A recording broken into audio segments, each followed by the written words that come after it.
भाई वीडियो बहुत ही ज़्यादा मोटिवेशनल है, तो वीडियो को एंड तक देखो और चैनल को सब्सक्राइब करना मत भूलना। को कंडक्ट कराता है। तो आइए स्टार्ट करते हैं। तो यहाँ पे लिखा यूपीएससी, जिसकी फुल फॉर्म आप सभी को पता होगी, जो कि होती है यूनियन पब्लिक सर्विस कमीशन। यहाँ पे लिख दिया हमने सेंटर में यूपीएससी। मोस्टली जो इसका पेपर होता है वो 3 फॉर्म में कंडक्ट होता है। पहला होता है प्री, दूसरा होता है मेंस और तीसरा होता है इंटरव्यू। तो अब यहाँ पे बात करते हैं प्री।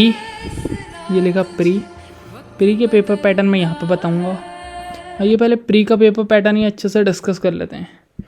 अगर प्री के पेपर पैटर्न की बात करी जाए तो प्री का पेपर पैटर्न 2 पार्ट्स में होता है। एक होता है पेपर 1, जिसके सब्जेक्ट्स होते हैं जनरल स्टडीज़। जनरल स्टडीज़ में क्या क्या आता है? जनरल स्टडीज़ में अपना हिस्ट्री आ गई, और बात करी जाए तो जनरल स्टडीज़ में अपना हिस्ट्री आ गई। हिस्ट्री के अलावा अपना जीएस हो गया, जीएस के अलावा अपना पॉलिटी हो गया, एनवायरनमेंट से रिलेटेड एक्ट्स हो गए, क्या क्या एनवायरनमेंट में नया चल रहा है, और इकोनॉमी हो गई। और ये जो पेपर का कवरेज होता है, इसके जो मैक्सिमम मार्क्स होते हैं वो होते हैं 200। इतना आ गया होगा समझ आप सभी को। पेपर 1 ये रहा, और एक और पेपर होता है इसमें, जो कि होता है पेपर 2। पेपर 2 की बात करी जाए तो इसमें खाली सी सेट की क्वेश्चनिंग होती है। सी सेट मतलब जो कि एप्टीट्यूड से रिलेटेड होता है, मैथ्स, इसका मैथ्स आ गई इसमें, एप्टीट्यूड, रीजनिंग, इसी तरीके के इसमें क्वेश्चनिंग होती है। इसमें खाली 33% मार्क्स सिक्योर करने होते हैं। इसकी भी अगर मैक्सिमम मार्क्स की बात करी जाए तो ये भी अपना 200 मार्क्स का होता है, जिसमें कि हमें खाली 33% सिक्योर करना होता है पेपर 2 में। ये तो रही अपनी पूरी कहानी प्री की। और ओवरऑल कितने का होता है ये? ओवरऑल होता है ये 400 मार्क्स का, और इसका पेपर पैटर्न पूरा एमसीक्यू बेस्ड होता है। अब बारी आती है अपने मेंस के पेपर की। अगर आपने प्री का पेपर क्वालिफाई कर लिया अपनी रैंकिंग के हिसाब से, जो रैंकिंग आई, फिर आपका होता है मेंस का पेपर। मेंस के पेपर में होते हैं हमारे पास 9 पेपर्स। मेंस में टोटल हमारे पास कितने पेपर्स होते हैं गाइस? मेंस में अपने पास होते हैं 9 पेपर्स। अब 9 पेपर्स होते हैं इसमें, तो ये बहुत इंपॉर्टेंट होता है। इसी से पूरी रैंकिंग वगैरह डिक्लेयर होती है।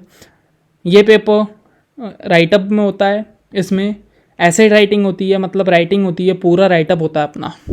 इसमें सबसे पहले पेपर की बात करी जाए तो अपना ऐसे होता है। पहला पेपर तो ऐसे का हो गया अपना इसमें, ठीक है। अब अगर दूसरा पेपर होता है, दूसरा अपना होता है जनरल स्टडीज़ 1 का। इसके अगर सब्जेक्ट्स की बात करी जाए तो इसमें इंडियन हेरिटेज आ गई हमारी। इंडियन हेरिटेज, कल्चर के बारे में, history and geography of the world.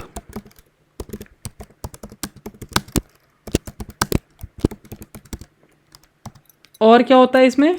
और सोसाइटी के बारे में, ठीक है। ये होता है अपना पहला पेपर में। और ये कितने मार्क्स का होता है? ये होता है 250 मार्क्स का। और जो अपर वाला होता है ऐसे, वो भी होता है अपना 250 मार्क्स का। वो मैंने लिखा नहीं तो मैं भूल गया था उसे लिखना। लिख देते हैं, कोई दिक्कत कहाँ आ रही है। इसमें भी जो मैक्सिमम मार्क्स होते हैं अपने, वो होते हैं 250, ठीक है। 2 पेपर तो ये हो गए। अब अपना आता है इसके बाद GS2। इसके वो सब्जेक्ट्स की बात करी जाए तो इसमें होता है गवर्नेंस से रिलेटेड चीज़ें, कॉन्स्टिट्यूशन से रिलेटेड चीज़ें, कॉन्स्टिट्यूशन से रिलेटेड चीज़ें, पॉलिटी से रिलेटेड चीज़ें, social justice and international relations, की हमारे रिलेशंस और कंट्रीज से कैसे चल रहे हैं, क्या क्या नया हुआ है, डिबेट्स वगैरह, जैसे बहुत सारी एक्सरसाइज होती रहती है हमारी कंट्री के बीच, वो मैटर्स आते हैं इसमें पूरे। फिर बारी आती है GS पेपर 3 की। GS पेपर 3 इसका पैटर्न किस हिसाब से होता है, इसमें टेक्नोलॉजी से रिलेटेड चीज़ें होती हैं, टेक्नोलॉजी के क्वेश्चंस आएंगे इसमें, इकोनॉमिक का आएगा और डेवलपमेंट का आएगा, बायोडाइवर्सिटी का आएगा, बायोडाइवर्सिटी आएगा, इन्वायरमेंट आएगा और सिक्योरिटी आएगा और डिज़ास्टर मैनेजमेंट आएगा। डिज़ास्टर मैनेजमेंट को मैं डीएम लिख ले रहा हूँ, समझ आ चुका होगा आपको, मैंने बोला है क्लियर। इसमें भी मैक्सिमम मार्क्स की बात करी जाए तो वही 250 होते हैं। ऊपर वाले में भी बात करी जाए तो उसके भी मैक्सिमम मार्क्स जो होते हैं वो भी 250 होते हैं। ठीक है, वो लिखना भूल गया था तो लिख लेता हूँ 250। फिर बारी आती है जीएस पेपर 4 की। अब आप सोच रहे होंगे कि ये सारे जीएस के ही होते हैं क्या? हाँ, जीएस का मतलब जनरल स्टडीज़, इसमें इसी के पेपर होते हैं। जीएस पेपर 4 में क्या होता है? एथिक्स, इंटीग्रिटी और एंड एप्टीट्यूड,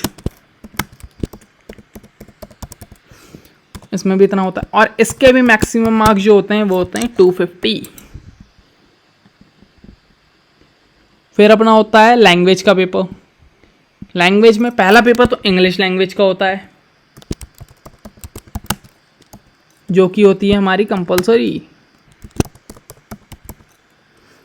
इसमें जो मैक्सिमम मार्क्स होते हैं वो होते हैं 300। बट इस पेपर में क्या है कि हमें क्वालिफाइंग नेचर का पेपर होता है ये, इससे हमारी रैंकिंग वो नहीं होती। इस पेपर में हमें 75 मार्क्स लाने होते हैं आउट ऑफ 300। एक पेपर और होता है लैंग्वेज का, उसमें हम कोई भी लैंग्वेज ले सकते हैं जो कि हमारे शेड्यूल 8 में हो। शेड्यूल 8 में हमारे 22 लैंग्वेजेस हैं, any language from schedule 8। Schedule 8 की बात करी जाए तो उसमें हमारी 22 लैंग्वेजेस हैं। इसमें मैक्सिमम मार्क्स कितने होते हैं? इसमें भी 300 होते हैं। और इसकी भी बात करी जाए तो ये पेपर भी उसका होता है। किसका होता है बताओ?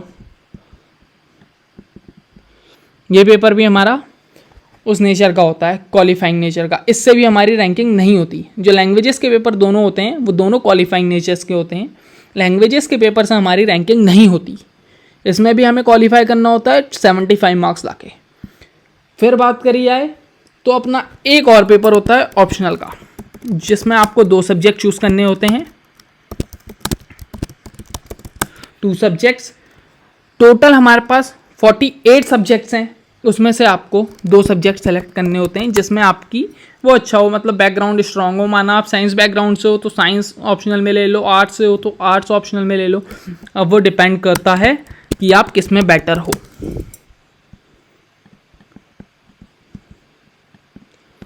तो ये तो होगा अपने सारे पेपर्स। इसमें मैक्सिमम मार्क्स की बात करी जाए तो बताना कितने होंगे, एक गैस करना।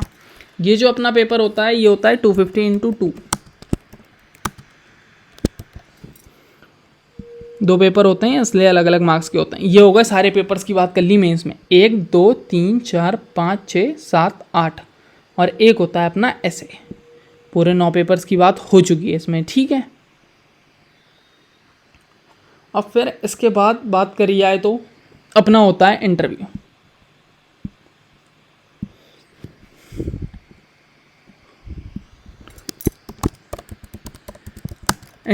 इंटरव्यू कितने मार्क्स का होता है? इंटरव्यू को देख के सब डरते हैं। इंटरव्यू हमारी रैंक डिसाइड कर देता है। और कई लोगों के जिनके मार्क्स मेंस में कम होते हैं वो भी अच्छे से बना देता है। ये इंटरव्यू अपना होता है मैक्सिमम मार्क्स, अगर इंटरव्यू में बात कर रहा हूँ तो वो होता है 275। सभी को क्लियर हो गया होगा कि इंटरव्यू का कितना मेन रोल है। 275 मार्क्स का होता है इंटरव्यू। ठीक है, अब इंटरव्यू की बारी आती है और ये पेपर कितने मार्क्स का होता है? ये तो बता दिया कि 400 का होता है। इसमें क्वालिफाइंग का वो आ जाती है, मतलब क्या कहते हैं, वो रिलीज़ हो जाती है, इसकी क्राइटेरिया रिलीज़ हो जाता है कि कितने में सेलेक्ट हैं आप। मेंस का पेपर 1750 मार्क्स का होता है। इसमें भी कट ऑफ आती है कि कितनी होती है। मेंस और इंटरव्यू की जो टोटल एवरेज होता है इन दोनों का मिला के जो समअप होता है, उसके आधार पे आपकी रैंकिंग बनी जाती है कि आप किस रैंक में गए हैं, आईएएस रैंक में गए हैं, आईपीएस रैंक में गए हैं। इसी के बेसिस पे आपका सिलेक्शन होता है आगे के लिए कि आप किस रैंक में गए हैं। माना आपकी रैंक 200 आ रही है तो आप आईएएस बनेंगे, आईपीएस बनेंगे। वो डिपेंड करता है कि कितना क्राइटेरिया गया है, जनरल के हिसाब से कितनी कट ऑफ आई है, ओबीसी के हिसाब से कितनी कट ऑफ आई है। तो यही अपना पूरा उसका पेपर पैटर्न यूपीएससी का जिस तरीके से एग्ज़ाम कंडक्ट कराता है। बहुत लोगों की डिमांड थी कि यूपीएससी के पेपर पैटर्न पे एक वीडियो बनाइए, तो मैंने पूरी बना दी। एक बार दोबारा ये पेपर होता है 200 मार्क्स का, इसमें 200 मार्क्स का होता है ये पेपर, ठीक है। इसमें कितने नंबर ऑफ क्वेश्चंस होते हैं? 100 क्वेश्चंस होते हैं, ईच होता है 2 मार्क्स का। 100 × 2 200 हो गया सीधे सीधे। ये भी 200 मार्क्स का होता है, लेकिन इसका जो क्राइटेरिया होता है वो 33% होता है, क्वालिफाइंग होता है। इसमें भी खाली पास होना होता है, 33% ला के आप इसको क्वालिफाई कर चुके होते हैं। और फिर होते हैं मेंस के पेपर की बारी। मेंस का पेपर ओवरऑल 1750 नंबर का होता है। इसमें ऐसे होता है पहला जो कि होता है 250 का, फिर GS1 होता है जो कि होता है 250 का, GS2 भी 250 का होता है, GS3 भी 250 का होता है, GS4 भी 250 का होता है। लैंग्वेजेस का 300 का होता है। और ये तो इंग्लिश तो वो होती है, मतलब सबके लिए मैंडेटरी है ही। तो लैंग्वेज में क्या है कि क्वालिफाइंग नेचर मांगता है बस, कि क्वालिफाई करना ही करना है 75 मार्क्स लाके। दूसरा भी लैंग्वेज का होता है, इसमें भी क्वालिफाई करना है 75 मार्क्स लाके। और 2 होते हैं अपने ऑप्शनल के सब्जेक्ट, जिसमें बेटर हो वही सब्जेक्ट प्रेफर कर लो। ऑप्शनल के पेपर का बहुत इंपॉर्टेंट रोल होता है गाइस, दोबारा रिपीट कर रहा हूँ, बहुत ज़्यादा इंपॉर्टेंट रोल होता है ऑप्शनल के सब्जेक्ट्स का रैंकिंग बनाने में। और फिर लास्ट में होता है हमारा इंटरव्यू। अगर टोटल मार्किंग की बात करी जाए तो टोटल होता है अपना मेंस जो कि 1750 का होता है और इंटरव्यू 275 का। तो टोटल इसका सम आता है 2025। उस बेसिस पे आपकी कट ऑफ आती है कि आपने कितने मार्क्स सिक्योर करे हैं, किस हिसाब से आपकी रैंकिंग आई है। तो इतना ही था इसके बारे में। आपको उम्मीद करता हूँ पूरा अच्छे समझ आ गया होगा। जिसको समझना है वो कमेंट सेक्शन में आ जाना, अच्छे से समझा दूंगा एक बार।